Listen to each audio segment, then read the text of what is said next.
Patrick Sauce, vous êtes devant le SRPJ de Versailles pour BFM TV. Apparemment, même ces dernières heures, ça s'est un petit peu accéléré du côté de l'enquête.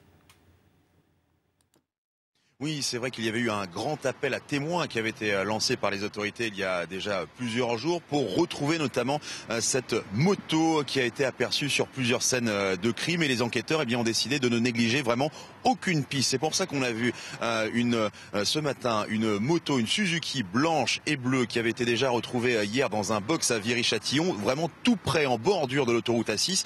Cette moto, elle a été treuillée sur un camion plateau pour être emmenée ici. C'était en milieu de matinée ici au SRPJ de Versailles. Quant au principal suspect qui est qualifié de très sérieux par le ministère de l'Intérieur, eh bien ça fait près de 24 heures maintenant qu'il est entendu par les enquêteurs, et son profil se découvre peu à peu. Il s'agit d'un homme de 33 ans d'origine antillaise qui a la réputation d'être un peu taciturne, voire violent. Il est connu des services de police pour quelques faits de violence.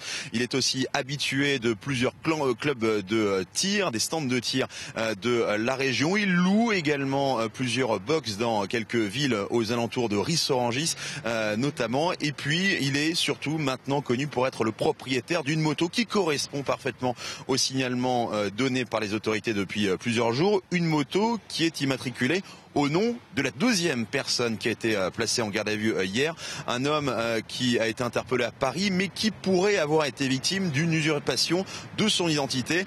Les enquêteurs en fait ont regardé l'adresse de l'immatriculation, ce qui les a conduits au principal suspect. D'ailleurs, une perquisition a toujours lieu à son domicile en ce moment. Et Patrick Sauce devant le SRPJ de Versailles pour BFM TV avec Vincent Deby.